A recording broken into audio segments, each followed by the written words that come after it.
La première problématique que nous avons évoquée avec lui, c'est les nombreux problèmes sociaux qui assaillent les Burkinabés, de toutes catégories, depuis les questions d'éducation, les questions de santé, les questions d'emploi, les questions d'accès aux services sociaux de base, les questions de pouvoir d'achat, depuis les difficultés qu'il y a dans le milieu scolaire, tout ce qui est lié à l'éducation de notre jeunesse et de nos enfants. Il y a beaucoup de problèmes sociaux qui assaillent les Burkinabés. Il y a une misère sociale que tout le monde constate.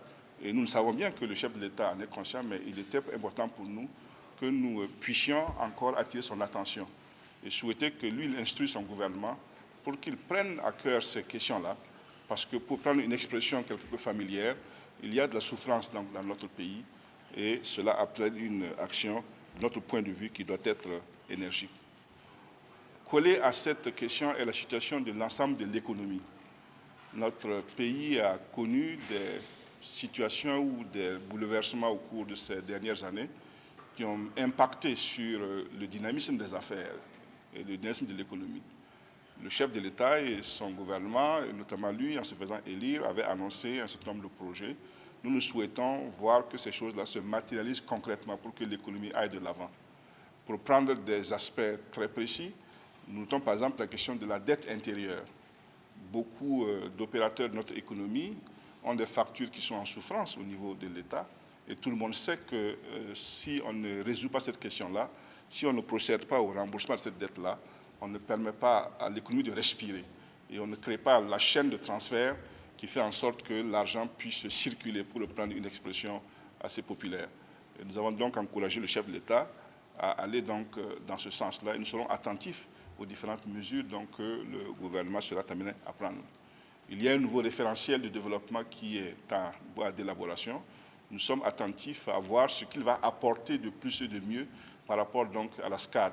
Et si nous sommes sollicités, nous ferons en sorte comment apporter donc notre contribution intellectuelle à l'amélioration donc de ce document-là. De nombreux secteurs d'activité de notre pays sont en panne, qu'il s'agisse des secteurs agro-industriels ou agricoles ou industriels. Et on souhaite voir une action vigoureuse de relance qui permettra en tout cas de sentir que l'économie est dans une situation de nouveau départ. Ce sont des questions donc, que nous avons soumises donc, à l'attention du chef de l'État. Et je dois dire là aussi qu'il a fait montre d'une attention en la matière. La troisième thématique que nous avons abordée avec lui, c'est la question de la sécurité, ou on devrait plutôt dire de l'insécurité, qui ne cesse d'être galopante. C'est un lieu commun, mais c'est toujours bon et important de le répéter. Qu'il s'agisse des choses liées à la circulation des personnes et des biens à l'intérieur du pays, qu'il s'agisse des attaques djihadistes, la crainte des Burkinabés est très grande en la matière et les attentes sont très fortes. On souhaite voir rapidement une évolution tendant à montrer que nos forces de défense et de sécurité, dûment équipées et entraînées en tout cas, font des progrès rapides en la matière.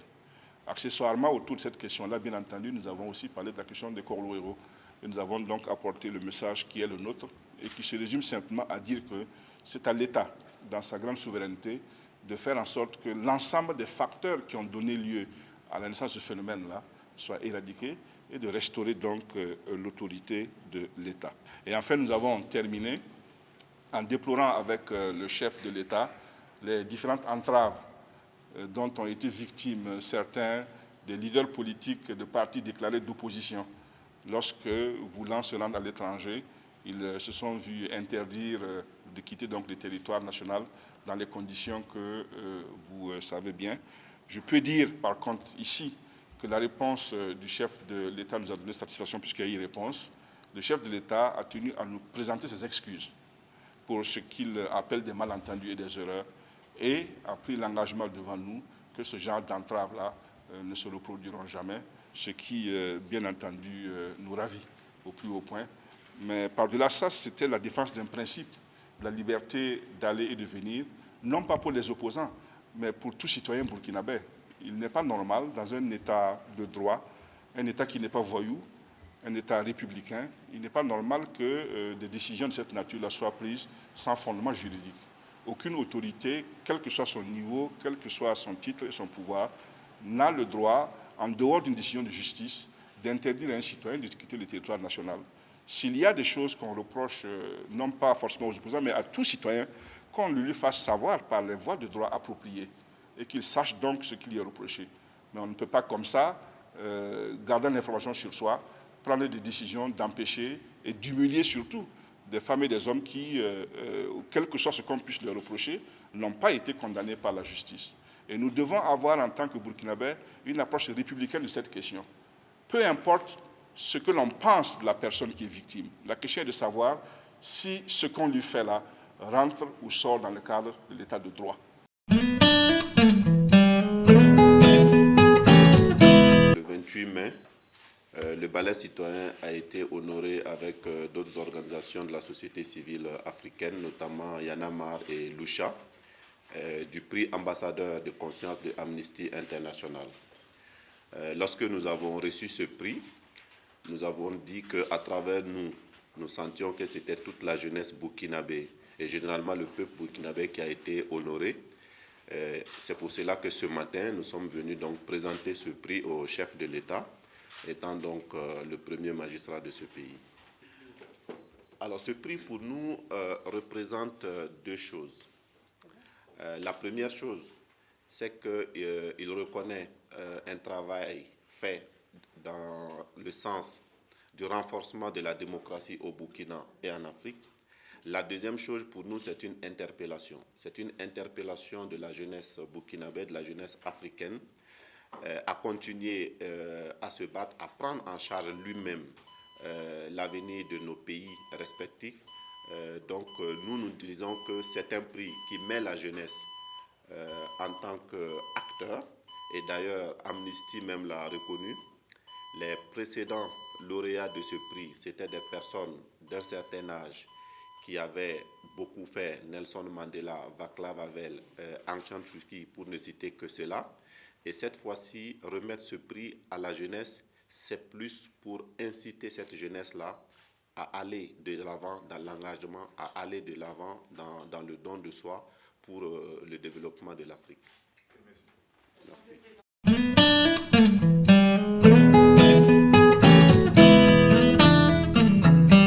Le Conseil de coordination des établissements d'enseignement supérieur regroupe l'ensemble des universités publiques, privées, les instituts supérieurs et les grandes écoles. Il a été mis en place en octobre 2014 afin d'examiner les problèmes spécifiques à l'enseignement supérieur, de réfléchir à l'amélioration de la gouvernance universitaire et de veiller à la politique de mise en œuvre du système LMD.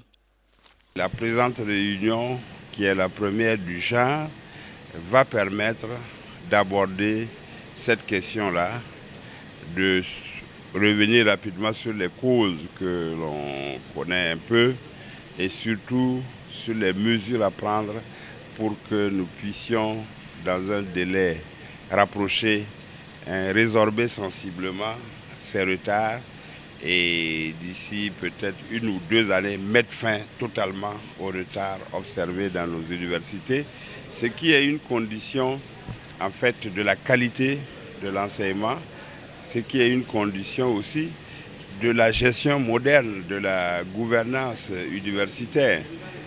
D'ailleurs, ce cadre aussi le permet d'échanger sur ces questions-là. Est-ce que, par exemple, les présidents d'université doivent être élus ou pas? Quel texte, si c'est oui, quel texte on doit élaborer pour arriver à cette situation? Donc il y a beaucoup de questions. Il faut que les universités publiques aient les mêmes bases et que les différences là soient liées à la différence des filières. L'enseignement constitue aujourd'hui une préoccupation nationale au Burkina Faso. Se référant au programme présidentiel qui veut faire de l'enseignement une référence sous-régionale, que s'ouvre aujourd'hui la première session du Conseil de coordination des établissements d'enseignement supérieur, et ce jusqu'au 7 juillet, pour statuer sur la question de la résorption des retards dans les institutions d'enseignement supérieur et sur les modalités d'érection des centres universitaires polytechniques en universités régionales.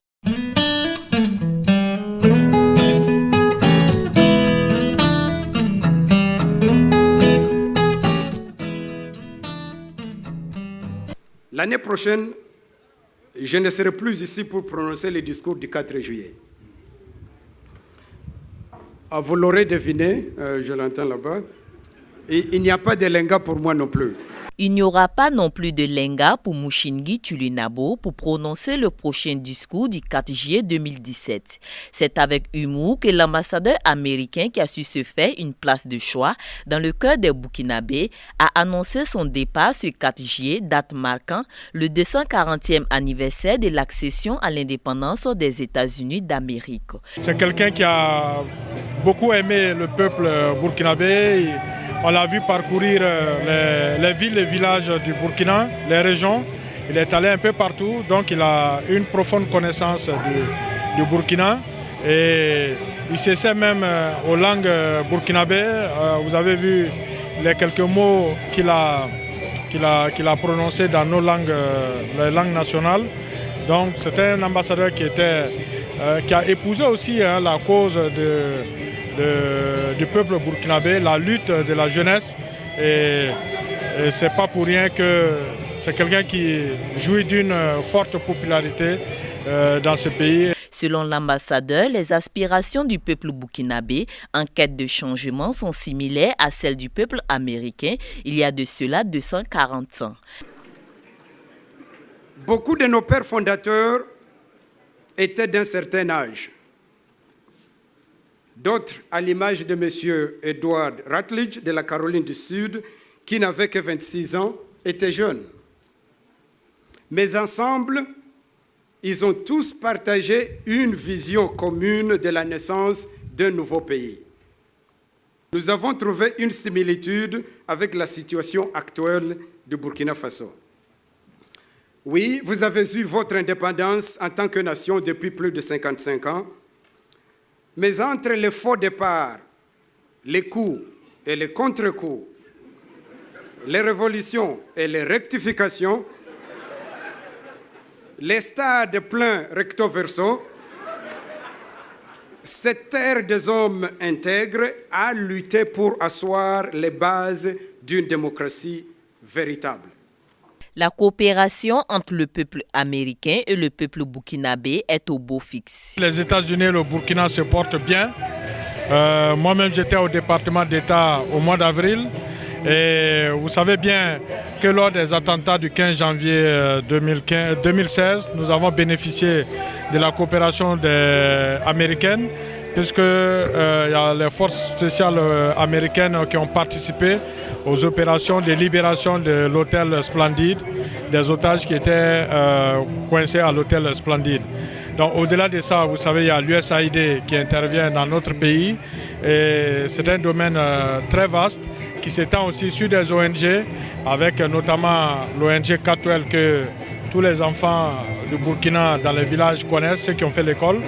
Donc c'est une coopération assez dynamique dans divers domaines. Les États-Unis continueront d'accompagner le Burkina Faso dans son processus de développement, dit l'ambassadeur.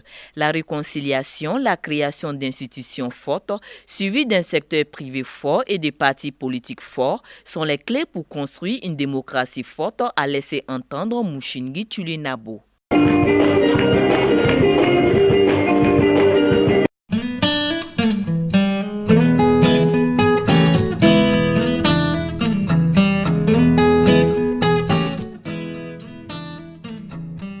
Dans la perspective d'améliorer le rendement de l'impôt et le service offert aux 5000 moyennes entreprises que compte la ville de Ouagadougou, la Direction générale des impôts inaugure sous la présidence du ministre de l'économie et des finances l'ouverture d'une deuxième direction, la direction des moyennes entreprises du Centre 2. La Direction générale des impôts, à l'instar des administrations fiscales modernes, a opté d'organiser la gestion des contribuables par segment, avec des structures spécialisées pour la gestion en vue notamment de mieux répondre aux besoins de chaque segment d'entreprise.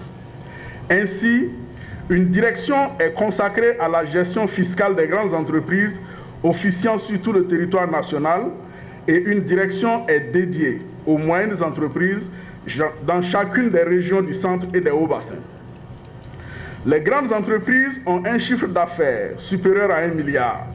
et les moyennes sont celles qui réalisent un chiffre d'affaires compris entre 50 millions et 1 milliard de francs CFA. C'est dire donc l'importance du portefeuille, soit 4 873 entreprises au 30 juin 2016 à Ouagadougou, contre 400 à Bobo, et de 10 à 80 pour les chefs-lieux des 11 autres régions. D'où la nécessité de créer à Ouagadougou une deuxième direction des moyennes entreprises, peut-être une troisième demain, voire une quatrième. Cette option découle du choix de politique budgétaire annoncé par son Excellence Monsieur le Premier ministre, qui a souligné avec intérêt que nous devons faire en sorte que la fiscalité remplisse les 3 fonctions essentielles dans notre économie, à savoir la fonction financière pour la mobilisation des ressources budgétaires propres nécessaires au financement des dépenses publiques, la fonction économique par l'allocation des ressources aux dépenses publiques et la fonction sociale, enfin, en modulant la charge fiscale supportée par les contribuables. La direction démarre avec une 60aine de personnel et elle se veut un service mis à la disposition du contribuable. Nous disons que nous sommes des partenaires et les impôts n'existent pas s'il n'y a pas de contribuables. Donc les invitons à venir massivement, à venir payer leurs impôts et à savoir que nous sommes là pour eux. Nous sommes payés pour eux, nous sommes payés pour les servir. Ils sont nos clients et nous y mettrons tout ce qu'il faut pour pouvoir les accueillir très bien dans nos locaux et pouvoir en tout cas satisfaire leurs obligations. Grâce à l'appui de la coopération suisse qui a contribué à plus de 2 milliards de francs CFA, la gestion fiscale au Burkina Faso est dorénavant informatisée, ce qui favorisera une meilleure prise en charge des opérations fiscales et la réduction des temps d'attente.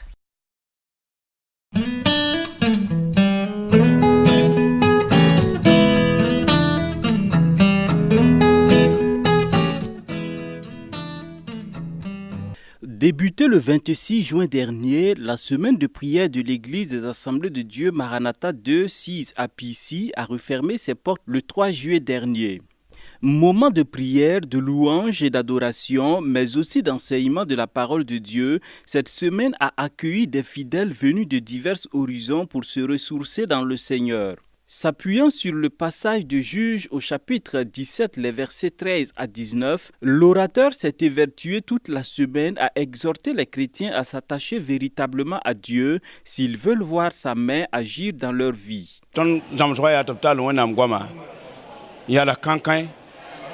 Notre message est que les chrétiens s'approprient la parole de Dieu pour être inébranlables comme un arbre aux racines solides fixées au sol. Le chrétien qui a la parole de Dieu n'a pas peur des intempéries. Lorsque Jésus se pose la question de savoir s'il trouvera la foi sur la terre, c'est une interpellation à nous chrétiens de nous encourager dans notre marche chrétienne. Car seule la parole de Dieu peut éclairer notre sentier. Nous ne pouvons pas mesurer les bienfaits de Dieu durant cette semaine, mais nous avons senti sa présence nous accompagner. Des vies sont restaurées et les aveugles voient. Au terme de cette semaine, ce sont des organisateurs visiblement satisfaits de la mobilisation et de la qualité des enseignements reçus et surtout de l'impact qu'ils auront dans la vie des participants. Le monde dans lequel nous vivons est devenu très mauvais. Aussi, les chrétiens doivent s'engager véritablement à leur vie de foi et croire que la parole de Dieu est immuable. Nous invitons donc le peuple de Dieu à s'approprier des vérités bibliques pour que brille la gloire de Dieu dans notre monde. En attendant l'édition 2017 de la semaine de prière, les chrétiens sont invités à vivre la parole de Dieu en tout lieu et en toutes circonstances.